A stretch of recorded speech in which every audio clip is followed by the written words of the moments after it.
It feels like updates and patches are baked into our gaming experiences these days. A game gets released, maybe even in early access before its proper 1.0 version, and what follows are tons of updates from the developer, often on a regularly scheduled basis. This wasn't always the case, as online updates weren't really a thing before a few console generations ago. No 50GB day one patches to delete us from getting right into the action. Once a game was put into the world, that was the way it would stay more or less, and developers didn't have an option to alter it afterwards, unless a re-release was made to replace the original. PC games sometimes had developers release a patch on a CD, or if it was earlier, a floppy. Even as recent as the PS2 and first Xbox, there was the infamous Hot Coffee mod in GTA San Andreas, and the solution to this was for Rockstar to reissue a new physical disc that removed the exploit. I remember working at Best Buy and having to pull all the copies off the shelf to replace them with a second edition disc. If you don't know what this mod was, go look it up and then come back here. I remember some creeps coming in specifically asking for the 1.0 version of the game and loudly telling them they were out of luck. But from the consumer end, changes to finished games have long been part of the experience. From PC mods as far back as the early 80s, arcade cabinets with aftermarket chipsets, consumers and enthusiasts found ways to alter a game to suit their preferred playstyle. As a kid in the late 80s and early 90s, the Game Genie was the way I experienced this firsthand. Produced by Codemasters and released in 1990 by Galoob in the US, Game Genie was a cartridge-based adapter for various home consoles including the Sega Genesis, NES, SNES, and Game Boy. They functioned as a sort of middleman, with the game cartridge slotted into the Game Genie, and then the Game Genie itself was inserted into the console.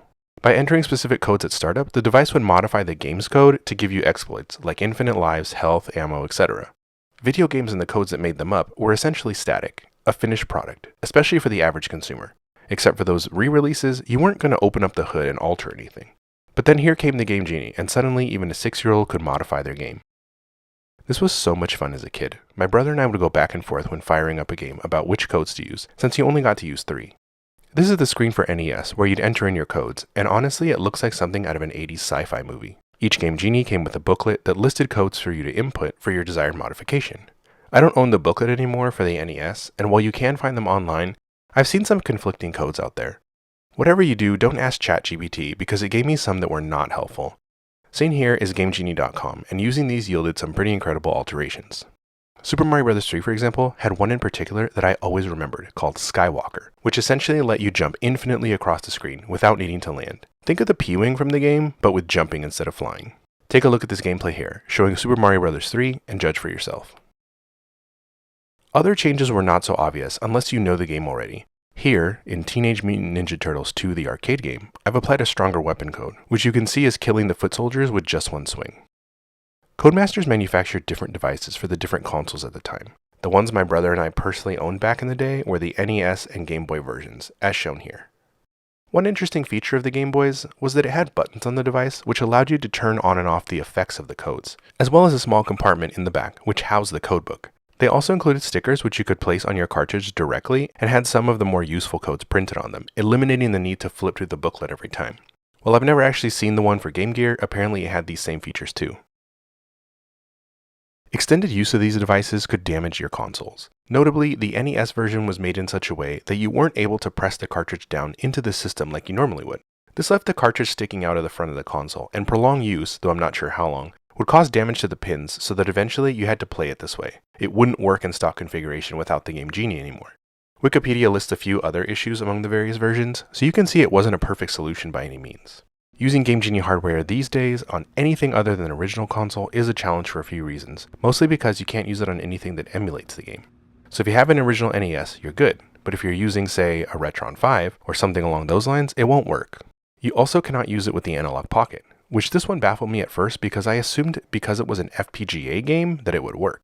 I can understand the Retron 5, but I would have bet money on it working with FPGA. Apparently, I was wrong. One workaround I found if you wanted to try using it with at least somewhat newer hardware, you could plug the Game Boy Game Genie into the Game Boy player on the GameCube, but it looks kind of ridiculous. Another drawback that people reminded me about when I posted a photo online was the fact that sometimes using the Game Genie had unintended consequences, like soft locking you out of places, or just glitches in general. Now, the Game Boy version's aforementioned button would be very helpful in these situations, but since it wasn't on everything, you're still bound to run into these sorts of issues. As a kid, I do remember seeing some weird stuff happen, like enemies clipping in and out of the screen or levels not loading correctly. What I didn't remember was how things can get downright weird. For example, using the combination of Skywalker, infinite lives, and invincibility on Super Mario Bros. 3, you are permanently small, no matter if you get a power-up. You stay this weird gray color and you instantly fully kill enemies, like this Koopa Troopa that you needed to hit this block. He just immediately fully dies, instead of withdrawing into a shell after being jumped on. I was still able to use power-ups that I got out of level in the overworld, like from the Toad houses and fighting the Hammer Brothers, and those let me enter the level with the power-up equipped, and change it when I got a different one within the same level. But from square one, regular Mario, he can't power up. Another crowdsourced complaint was how you had to enter the codes every single time, and as shown here, they aren't short or easily memorized. Finally, things like this happen. Using the Stronger Weapon mod in Teenage Mutant Ninja Turtles 2, fighting Bebop resulted in this glitch that crashed the entire game. Luckily, I was only in the second level, but if it had been any later in the game, I think I would have rage quit. Some folks might call this outright cheating, but I would argue it's only cheating if it gave you an unfair advantage, and these were in the heyday before almost anyone had ever played a game online. It wasn't like I was giving myself infinite ammo, then spawning into a map on Halo or Call of Duty. This was mostly in the comfort of your own home, just you and maybe one other friend playing, and didn't really ruin an outsider's or third party's experience. I think Game Genie is historically important for a few reasons. First, iterating and derivation are key to creativity. Entire derivative games have been born out of the modification of a source game. Games like Team Fortress or Dota are probably the most famous examples, which themselves are landmark games. And second, this is the sort of thing that can nurture and inspire future generations of game developers and coders to want to understand both how games work and how you could go beyond them.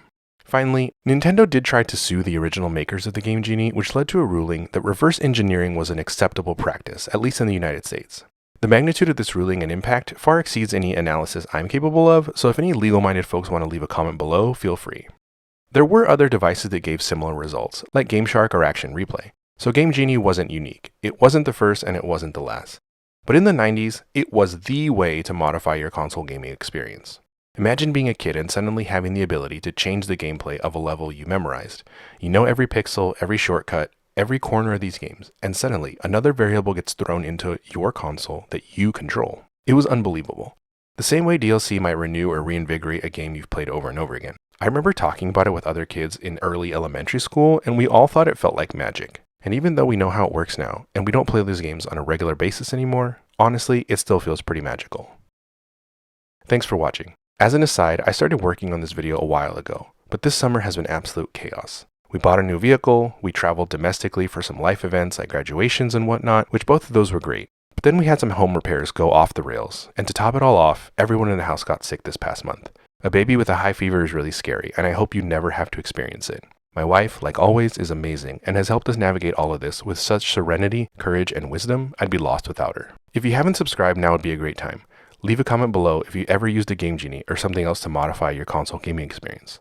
I'll see you in the next one.